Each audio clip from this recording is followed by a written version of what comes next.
ओम शांति। मातेश्वरी जगदम्बा सरस्वती उनके स्मृति दिवस पर विशेष जून मास में आज हम पढ़ेंगे यज्ञ माता जगदम्बा सरस्वती। इस पुस्तक में आज हम जो अनुभव पढ़ेंगे उन अनुभव के आधार पर वीडियो के अंत में आपसे एक सवाल पूछा जाएगा जिसका उत्तर आपको कमेंट सेक्शन में देना है। तो चलिए आज हम पढ़ते हैं मातेश्वरी जी का लौकिक जीवन परिचय। मम्मा का लौकिक नाम राधे था। उनके पिता का नाम पोकरदास और माता का नाम रोचा था। उनका जन्म सन 1919 में अमृतसर में हुआ। उनकी एक बड़ी बहन थी जिसका नाम पार्वती था। उसकी शादी पहले से ही हो चुकी थी और एक इनकी छोटी बहन थी जिसका नाम गोपी था। उनके पिता सोने चांदी का व्यापार करते थे और देसी घी के थोक व्यापारी भी थे। उनका व्यापार मुंबई, मद्रास और सिलोन अर्थात श्रीलंका में था। अचानक राधे के पिता की मृत्यु हो गई। सोने चांदी के व्यापार में और सट्टेबाजी में उनका इतना घाटा हो गया था कि वे एकदम खाली हाथ हो गए। इससे उनको हृदयघात हो गया। फिर राधे अपनी माँ और छोटी बहन गोपी के साथ सिंध हैदराबाद अपनी नानी और मामा के घर आ गई। वे अमृतसर से ही हैदराबाद अर्थात सिंध गए थे। विद्यार्थी जीवन में भी अद्वितीय लक्षण। इस प्रकार मम्मा की लौकिक जीवन कहानी बताते हुए ब्रह्मा कुमारी दादी शांतामणि जी आगे बताती है कि हैदराबाद में दोनों बहनें स्कूल में दाखिल हो गई। राधे पढ़ाई में हमेशा नंबर 1 थी, गाने में नंबर 1 और डांस करने में भी नंबर 1 थी। स्कूल में जब भी कोई स्पर्धा होती थी तो राधे को ही प्रथम पुरस्कार मिलता था। राधे का मशहूर गीत था ट्विंकल ट्विंकल लिटिल स्टार। सफ़ेद फ्रॉक और सिर पर हैट पहनकर राधे डांस करती थी तो लोग दंग रह जाते थे। राधे की हॉबी अर्थात शौक थी कि बाज़ार में जो भी नए बढ़िया कपड़े आए सबसे पहले वही खरीदती थी। इतनी फैशन की शौकीन थी। फ्रॉक पर जो डिज़ाइन होती थी उसको राधे खुद अपने बुद्धि से निकालती थी। वे अपनी बड़ी बहन पार्वती से कहती थी और पार्वती अपनी मामी रूपवंती से डिज़ाइन की फ़्रॉक बनवाती थी। रोज़ राधे नई नई डिज़ाइन वाली फ़्रॉक पहनकर स्कूल में जाती थी। राधे के बाल तो बहुत लंबे थे, साथ में वह बहुत सुंदर भी थी। राधे की छोटी बहन गोपी का रूप रंग भी राधे जैसा ही था। स्कूल से उनके आते जाते समय लोगों की नज़रें सहज ही उन पर पड़ती थी और वे अवाक रह जाते थे। राधे हैदराबाद अर्थात सिंध के कुंदनमल मॉडल स्कूल में पढ़ती थी। उन्होंने अपनी पढ़ाई मैट्रिक तक पढ़ी। जीवन पथ में आशादीप। हमारी माँ और मम्मा की माँ सगी बहनें थीं। इनकी एक और बहन अर्थात हमारी दूसरी मासी थी। उसका नाम ध्यानी था। उसके पति का भी देहांत हो गया था। वह भी हैदराबाद अपने पियर घर अर्थात मम्मा के घर आ गई। इस प्रकार उस घर में 2 अपने पतियों को खोकर और 3 बहनें अपने बाप को खोकर बहुत दुखी थी। वे 2 माताएं तो दुख से बहुत रोया करती थी और भगवान से प्रार्थना करती थी। हमारी माँ भी उनके घर जाकर प्रार्थना में उनका साथ देती थी। जप साहेब, सुखमणि आदि पढ़कर सुनाती थी ताकि उनका दुख कम हो जाए और उनके मन को शांति मिल जाए। हमारी माँ उनके पास आया जाया करती थी तो इनको रोज़ बाबा की पत्नी जशोदा माता अपने घर की खिड़की से देखती थी। एक दिन रास्ते में जशोदा माता और हमारी माता की मुलाकात हो गई। उसने हमारी माँ से पूछा, आप रोज़ कहाँ जाती हो? हमारी माताजी ने कहा, हमारी दोनों बहनों के पति गुजर गए हैं, वे बहुत दुखी हैं। हम सब मिलकर शांति के लिए सत्संग करते हैं। तब उन्होंने कहा, दादा अपने घर में बहुत अच्छा सत्संग करते हैं। पहले आप आओ, अनुभव करो और आपको अच्छा लगे तो उनको भी लेकर आना। उनके निमंत्रण पर हमारी माँ दूसरे दिन वहाँ गई। बाबा हाथ में गीता उठाकर उसके श्लोक पर समझा रहे थे। गीता के दूसरे अध्याय में आत्मा के ऊपर ही सारा ज्ञान है, जैसे कि आत्मा अमर अविनाशी है, मरती नहीं है। आत्मा पुराना शरीर छोड़ नया शरीर लेती है, इसलिए रोने की दरकार ही नहीं है। यह सब आत्मा का खेल है, आदि आदि। जब बाबा सत्संग शुरू करते थे तब भी ओम की ध्वनि लगाते थे, और पूरा करते थे तो भी ओम की ध्वनि लगाते थे। ओम की ध्वनि सुनते ही सबको शरीर से भिन्न होने का अनुभव होता था। इसी प्रकार हमारी माँ को भी यह अनुभव हुआ, तो अगले दिन वह अपनी दोनों बहनों अर्थात राधे की माँ और ध्यानी माता को लेकर बाबा के पास गई। बाबा से आत्मा का पूरा ज्ञान सुनने के बाद और शरीर से भिन्न होने के अनुभव करने के बाद ये दुखी माताएं बहुत खुश हो गई। सत्संग से घर लौटी हुई अपनी माँ और मासी के खिले हुए चेहरे देखकर राधे को बहुत आश्चर्य हुआ। राधे ने उनसे पूछा, कल तो आप दोनों बहुत रोती थी, आज तो चेहरे खुशनुमा हैं, खिले हुए हैं, वहाँ क्या मिला आपको?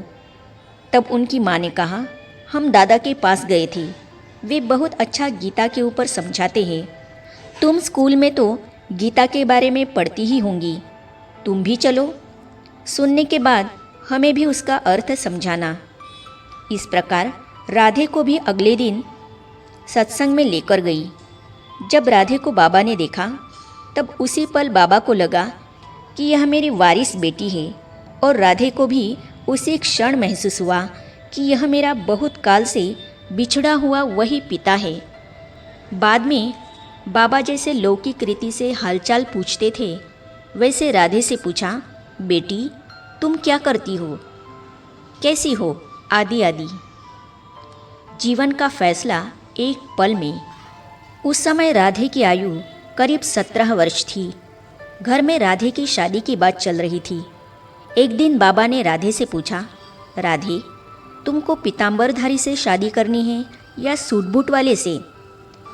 इस ज्ञान से स्वयं का कल्याण और विश्व का कल्याण करना है या शादी करके घर संभालना है? सोच विचार करके मुझे बताना। बाबा ने राधे को 24 घंटे का समय दिया था जवाब देने के लिए, लेकिन राधे ने एक पल में ही भविष्य जीवन का फैसला ले लिया और उसी पल बाबा को उत्तर दिया, बाबा मैं गिरधर गोपाल की वही राधे हूँ। मैं इस ज्ञान मार्ग में चलकर विश्व का कल्याण करूँगी। उसी दिन से लेकर बाबा राधे के ऊपर ज्ञान की वर्षा बरसाने लगी और ज्ञान का कलश भी रख दिया। राधे सत्संग में ओम की ध्वनि बहुत अच्छी करती थी। आने वाले सब ओम की ध्वनि से बहुत आकर्षित होते थे। इसके कारण सब उसको ओम राधे कहने लगे। बाबा भी ओम राधे कहने लगे। इस तरह राधे का नाम ओम राधे हो गया। ओम राधे बहुत सुंदर गाती थी। जब उसने ओम मंडली में आकर क्या देखा और क्या पाया यह गीत लिखकर गाया तो बाबा बहुत प्रभावित हुए। बाबा रोज़ उनको एक गीत लिख कर देते थे और ओम राधे उसे क्लास में गाकर सुनाती थी। जब ओम राधे गीत सुनाती थी तो सुनने वाले बहुत खुश होते थे और उनके दिल पर अमिट छाप लग जाती थी। धीरे धीरे सत्संग बढ़ता गया। उसमें माताएं भी आती थी तो कन्याएं भी आती थी। ओम राधे सो श्री अनुराधे। इसके बीच में बाबा अपने लौकिक परिवार के साथ कश्मीर चले गए। कश्मीर जाने के बाद बाबा रोज़ ओम राधे के नाम से और अन्य बहनों के नाम से पत्र भेजा करते थे।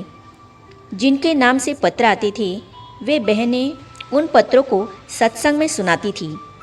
सत्संग में और वृद्धि होने लगी।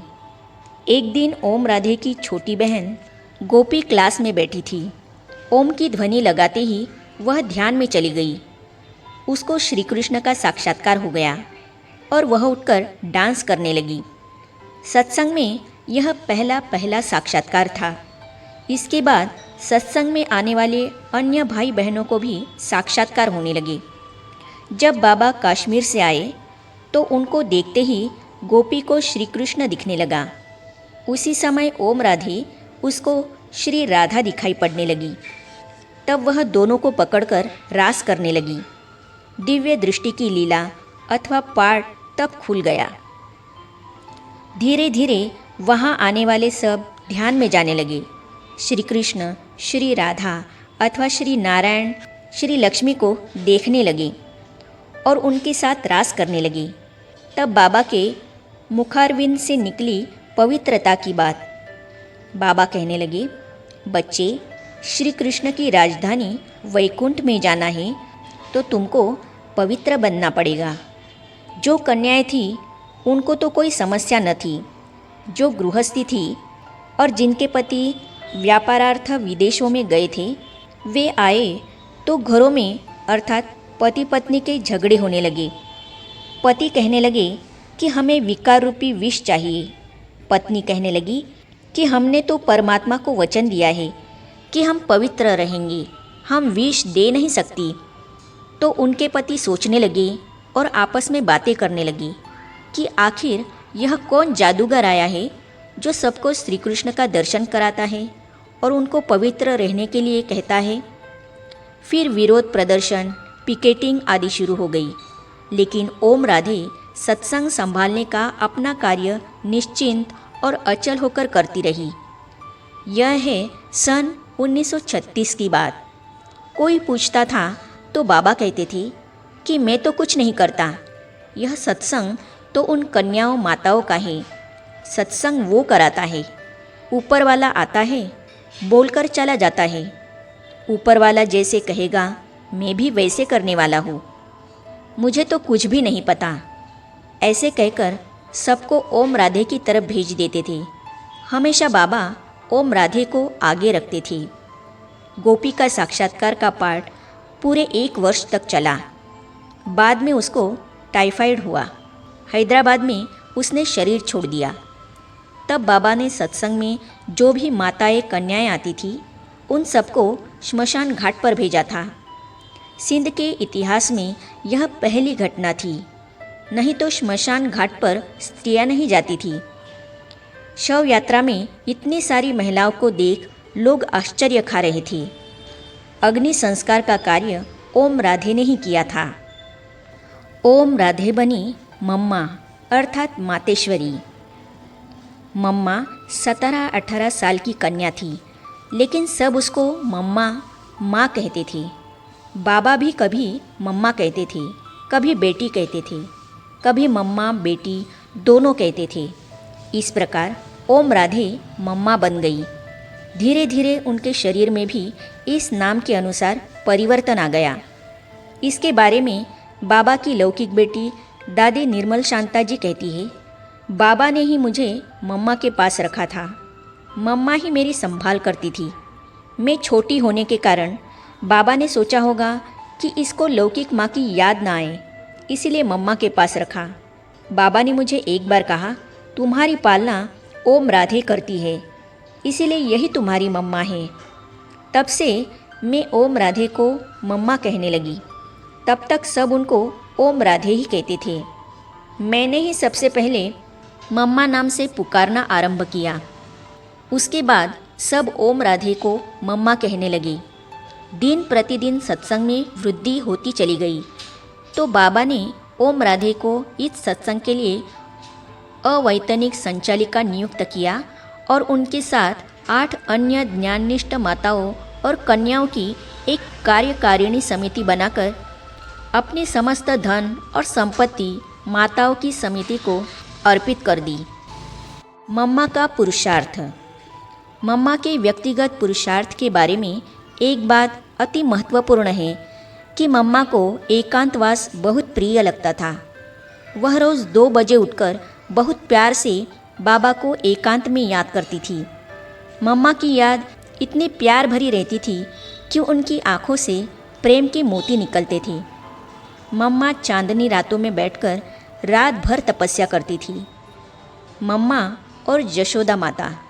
बाबा की लौकिक पत्नी जशोदा माता भी मम्मा को मम्मा कहती थी और मम्मा की गोद में जाती थी। इनके बीच में बहुत अच्छे और अति मधुर संबंध थे, क्योंकि जब यशोदा माता मम्मा को देखती थी तो उनको श्री लक्ष्मी का साक्षात्कार होता था। उनका भी बाबा पर और बाबा के महावाक्यों पर दृढ़ निश्चय था। हमने बाबा मम्मा के साथ बहुत खेला, घूमा, बहुत आनंद लिया है। कराची में मम्मा, बाबा और हम एक स्थान पर नहीं रहते थे। बाबा अलग और मैं और मम्मा एक अलग स्थान पर। बाबा अपने स्थान पर रहकर सलाह सूचना देते थे और मम्मा हमें बताती थी। हम सभी मम्मा के साथ रहकर सभी कार्य करते थे। जब आबू अर्थात राजस्थान आए तो सब मिलकर रहने लगे। उस समय हम बाबा के संपर्क में ज़्यादा रहे। आबू की ब्रिजकोटी में मम्मा का तपस्या का पाठ चला। वहाँ भी हमें दिव्य साक्षात्कार होते थे, जिनसे बाबा हमें बहुत बहलाते थे। बेगरी पाठ में मम्मा बाबा का जो पाठ था वो आश्चर्यचकित करने वाला और अवर्णनीय है। उस समय मम्मा बाबा दोनों जब तक सभी बच्चे नहीं खाते थे तब तक कुछ नहीं खाते थे। बाबा की उपस्थिति में मम्मा कोई राय नहीं लेती थी। जैसे बाबा कहे, जो करने के लिए कहे वही करती थी और कराती थी। अगर बाबा नहीं हैं तो उनकी गैरहाजिरी में मम्मा अपना फैसला सुनाती थी। इतना बेहद सम्मान देती थी बाबा को। मैं और मम्मा, मम्मा का श्री लक्ष्मी का रूप मुझे बहुत प्यारा लगता था कि श्री लक्ष्मी मेरी माँ है। मैं मम्मा को कभी इस नज़र से नहीं देखती थी कि वह मेरी मासी की लड़की है, मेरी बहन है, लेकिन उसको इस नज़र से देखती थी कि यह मेरी माँ है, जगदम्बा है। मम्मा तो गुणों की खान थी, उसमें सब गुण विद्यमान थे। मुझे मम्मा का गंभीरता का गुण बहुत अच्छा लगता था। गंभीरता के साथ सहनशीलता और धैर्य, इन तीनों गुणों को मैं भी अपने जीवन में धारण करने का और व्यवहार में लाने का ध्यान रखती हूँ। ब्राह्मण परिवार के लिए संदेश। मम्मा की तरफ से सर्व ब्राह्मण कुलभूषणों के लिए मेरा यही संदेश है कि मम्मा हमेशा कहा करती थी, ऑलवेज सी गॉड फादर और फॉलो ब्रह्मा फादर। अर्थात तुम बच्चों को परफेक्ट, संपूर्ण बनना है तो सदा शिव बाबा को ही याद करो, उसके श्रीमत पर चलो और ब्रह्मा बाबा का अनुसरण करो। हुकुम ही हुकुम चला रहा है। कभी शिव बाबा पर संशय में नहीं आओ, संपूर्ण निर्विकारी बनो। आगे हम पढ़ेंगे, मम्मा मेरी सहपाठी भी, सखी भी और अलौकिक माँ भी। इस विषय पर ब्रह्मा कुमारी दादी प्रकाशमणि जी मातेश्वरी जगदम्बा सरस्वती जी के साथ जुड़े अपने अनुभव को इस तरह कहती है। तो इन अनुभवों को हम पढ़ेंगे अगली कड़ी में। तो ये जानने और पढ़ने के लिए इस चैनल को सब्सक्राइब करने के साथ ही साइड में जो बेल आइकॉन है उसे भी क्लिक कीजिए, ताकि आने वाली सभी वीडियो और अब तक की सारी वीडियो आप तक पहुंचती रहेगी।